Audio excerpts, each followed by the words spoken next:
There was a time when humanity could not imagine a world without kings. Entire civilizations were built around the idea that one person, chosen by blood or by force, held the authority to decide the fate of millions. That idea evolved over time. Kings became elected leaders, empires became nations, and the presidency emerged as one of the most powerful roles in modern society. But what if this is just another phase in a much longer story?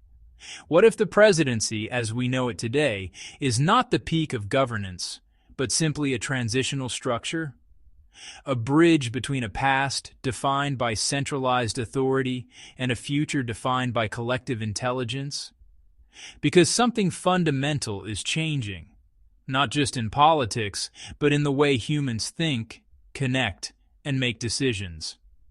And that change is quietly reshaping the very foundation of power. To understand why the presidency might become irrelevant, we first need to understand why it was so important in the first place. In earlier societies, information moved slowly. Knowledge was limited. Communication across large populations was almost impossible in real time. In such an environment, centralized decision-making was not just practical, it was essential.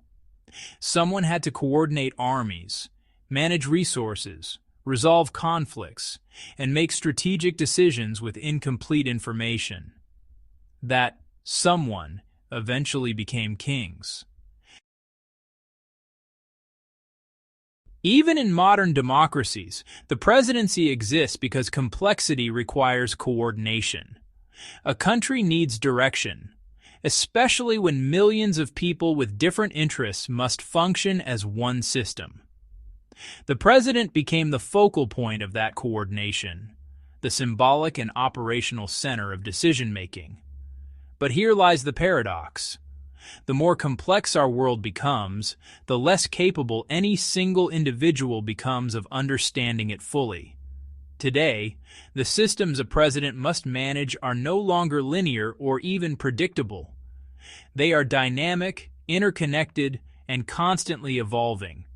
Climate systems, global trade networks, digital economies, artificial intelligence, public health, geopolitical tensions, each of these domains alone exceeds the cognitive capacity of any one person. And yet, we still expect a single office to oversee all of them.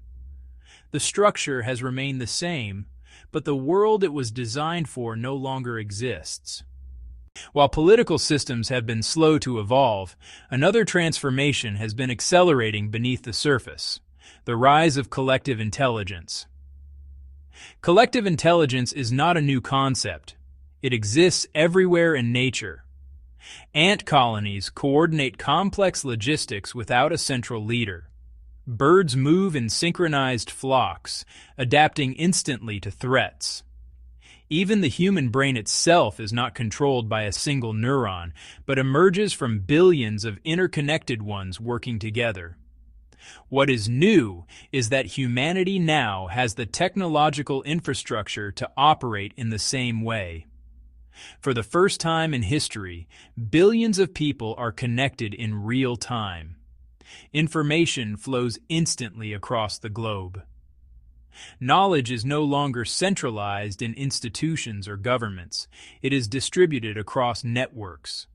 Platforms like open-source communities, collaborative research environments, and even decentralized financial systems demonstrate something profound. Highly complex systems can function, adapt, and even outperform centralized models without a single decision-maker. Consider Wikipedia, one of the largest repositories of knowledge ever created. It has no president, no central authority dictating every piece of content. And yet, through collective contribution and continuous feedback, it maintains a level of accuracy and scale that would have been impossible under a traditional hierarchical model. Or consider open-source software, which powers much of the world's digital infrastructure. It is built, maintained, and improved by distributed communities across the globe. Decisions are made collectively, iteratively, and transparently. No single individual controls the system, yet the system works, often better than centralized alternatives. These are not exceptions.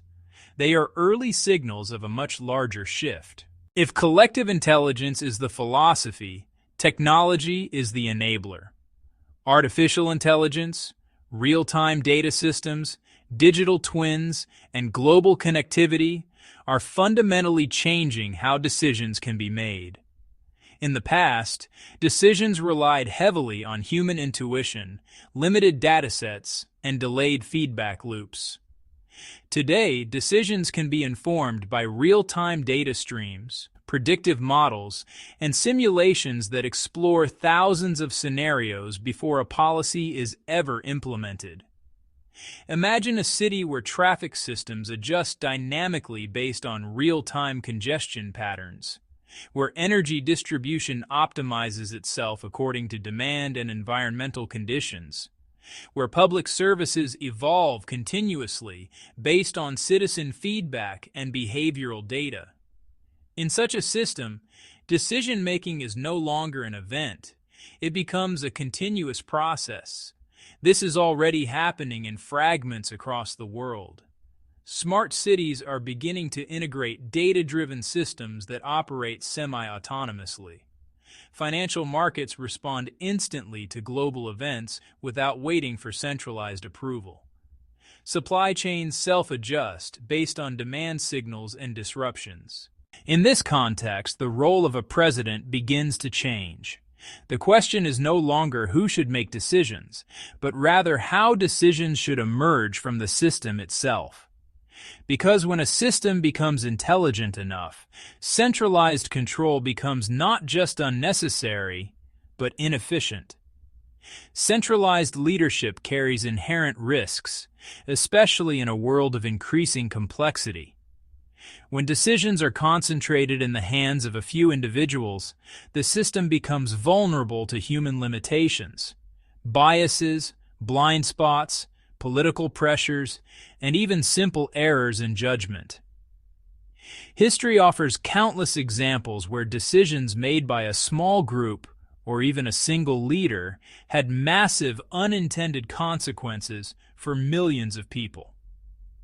These are not just failures of individuals, they are failures of the structure itself. A centralized system assumes that those at the top have access to the best information and the ability to process it effectively. But in a world where information is vast, dynamic, and distributed, this assumption no longer holds true.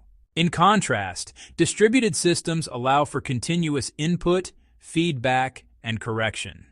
They are not immune to errors, but they are far more resilient. They evolve. They adapt, they learn. This is why, in many domains, decentralized systems are already outperforming centralized ones, not because they are perfect, but because they are adaptive. As collective intelligence and technology continue to evolve, governance itself is likely to transform. Instead of decisions being imposed from the top down, they will increasingly emerge from the interaction of data, systems, and communities. Policies may no longer be static documents but dynamic frameworks that evolve in response to real-world conditions. Citizens may not participate only during elections but continuously, contributing data, feedback, and preferences that shape outcomes in real time. Leadership will not disappear, but it will be redefined. It will shift from authority to coordination, from control to facilitation.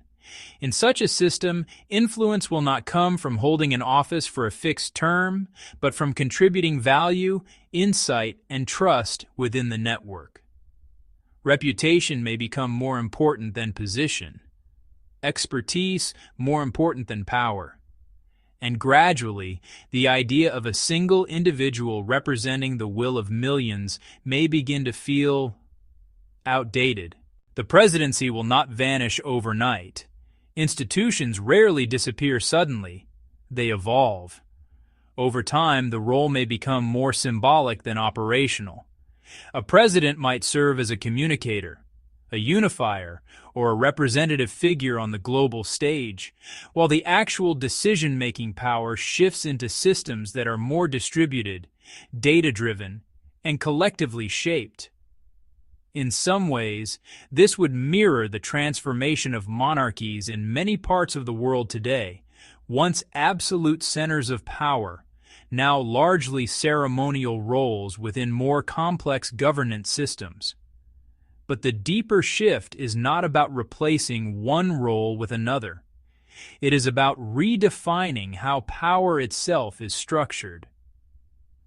What we are witnessing is not just political evolution. It is a transformation in how human societies organize intelligence. We are moving from hierarchical systems to networked systems, from centralized authority to distributed cognition, from decision-making as a privilege of the few to decision-making as a property of the collective. This does not mean the future will be simple or free of conflict. On the contrary, it will require new frameworks, new ethics, and new ways of balancing human values with technological capabilities. But one thing is becoming increasingly clear. The systems we built for the past are no longer sufficient for the future. One day, future generations may look back at our era with curiosity. They may wonder how billions of people once trusted a single individual or a small group to make decisions on their behalf. And they may see the presidency not as the pinnacle of governance, but as a stepping stone, a necessary phase in the evolution of collective intelligence. Because the future may not belong to leaders in the traditional sense. It may belong to systems, to networks, and to all of us, thinking together. If this idea made you think differently about leadership in the future, subscribe. And tell me in the comments, would you trust a collective system more than a president? Now, before we go further into what this means for the future of presidencies, let's pause and look at a real-world system that has already gone through this exact transformation. Instead of theorizing, we can examine how power actually shifted in one of the most established governance models in history, the monarchy. Because what we are predicting for presidents tomorrow has, in many ways, already happened to kings. So let's take a closer look at the kingship system and see how absolute power gradually turned into symbolism and, in some cases, into a questioned burden. There was a time when kings were not just important, they were everything. Entire nations revolved around them. Wars were fought in their name, economies rose and fell at their command, and millions of people lived their lives shaped by decisions made by a single individual. The idea that one day these figures would become largely symbolic, appearing at ceremonies, waving to crowds and cutting ribbons, would have seemed absurd. And yet today, that is exactly what we see in countries like the United Kingdom. The monarchy still exists, but its power has fundamentally transformed. The king does not govern in the way monarchs once did. Instead, real authority lies within institutions, systems, and elected bodies. The monarch remains as a symbol of continuity, identity, and tradition, but not as the central decision-maker. This transformation was not sudden. It was gradual, almost invisible while it was happening. And now, a similar shift may be beginning again, this time not for kings, but for presidents. The story of monarchy is, in many ways, a story of decentralization. In France, the concentration of power in the monarchy eventually led to revolution. In Russia, the fall of the Tsar marked the collapse of a system that could no longer adapt to the complexity and pressures of modern society. But in other countries, such as the United Kingdom, the transformation was more subtle. Power slowly shifted from the monarch to parliament, to institutions, and to systems of governance that could process more information and represent more perspectives. This evolution did not eliminate the monarchy, it redefined it. The monarch became a symbol rather than a strategist, a unifier rather than a decision-maker. Similar transformations occurred in Japan, where the emperor transitioned from a divine ruler to a symbolic figure after World War II, and in Sweden and Norway, where monarchs retain cultural importance but minimal political power. The key insight is this: when societies become more complex, centralized authority becomes less effective. Power does not disappear, it redistributes. However, once power becomes symbolic, a new question emerges. Is the symbol still worth maintaining? In the United Kingdom, the royal family continues to be supported through public funding, including security, infrastructure, and ceremonial functions. While many see this as part of national identity and heritage, others question whether the cost aligns with its practical value in modern governance. The debate intensifies during times of economic pressure, when public resources are scrutinized more closely.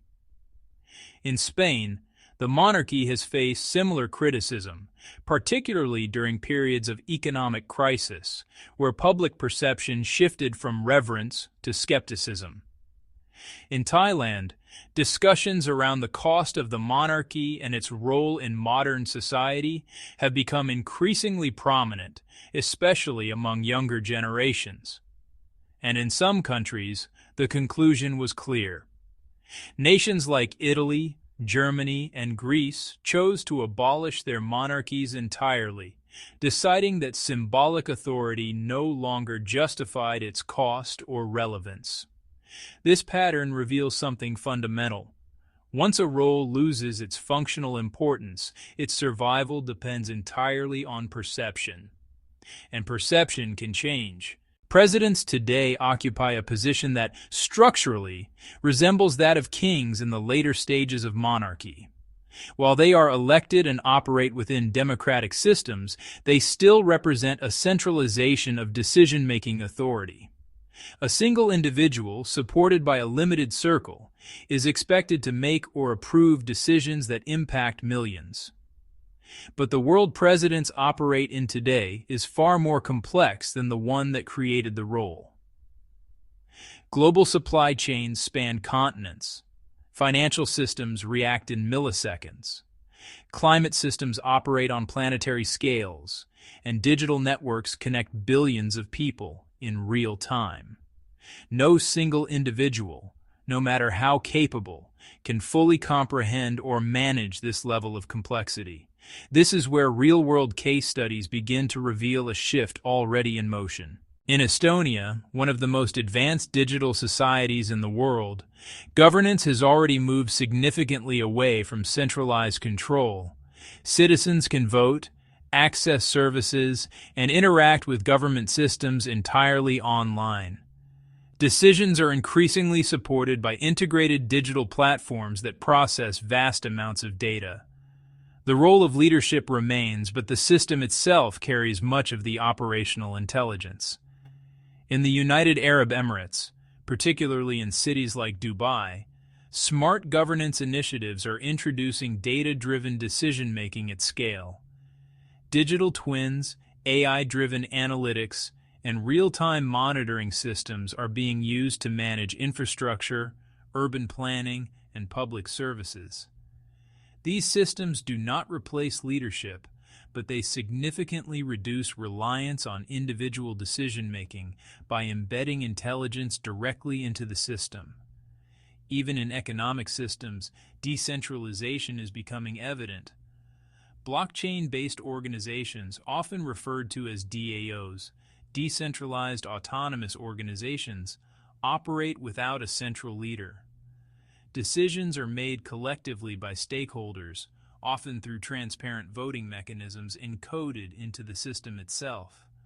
While still evolving, these models demonstrate that complex coordination can occur without a single authority figure. As these systems evolve, the role of the president begins to change, not abruptly, but gradually. Presidents are increasingly acting as communicators rather than controllers, as representatives rather than sole decision-makers. Policies are shaped by institutions, advisors, data models, and global constraints. Decisions are often the result of complex processes rather than individual judgment. This mirrors the historical trajectory of monarchies. Kings did not lose power overnight. They retained influence for decades, sometimes centuries, while real authority slowly shifted elsewhere. Eventually, their role became symbolic. The same process may already be underway with presidencies. The turning point comes when systems consistently outperform individuals in decision-making. In finance, algorithmic trading systems already make decisions faster and often more effectively than human traders. In urban management, AI-driven traffic systems optimize flow better than manual planning. In public health, data-driven models can predict outbreaks and recommend interventions with a level of precision that no individual could achieve alone. As these systems become more reliable, the justification for centralized human decision-making weakens. At that point, the presidency begins to resemble late-stage monarchy, not obsolete, but no longer essential. If history is any guide, the presidency will not disappear suddenly. It will evolve. The role may become increasingly symbolic, focused on communication, representation, and national identity, while real decision-making shifts into distributed systems, collective processes, and intelligent infrastructures. And eventually, societies may begin to ask the same question they once asked about kings. Do we still need this role? Some may choose to keep it for cultural or symbolic reasons. Others may decide that it no longer serves a practical purpose. And in those cases, the presidency may fade, not as a failure, but as a natural step in the evolution of governance. History does not repeat itself exactly, but it reveals patterns. Kings once held absolute power, then they became symbolic. Then, in many places, they disappeared. Presidents today stand at a similar crossroads, not because leadership is no longer needed, but because the form of leadership is changing. From individuals to systems, from authority to intelligence, from control to collective emergence. And one day, future generations may look back and wonder how billions of people once believed that one person could decide for all. If this perspective challenged how you think about power and leadership, subscribe and tell me, will presidents become the new kings, or will they disappear entirely?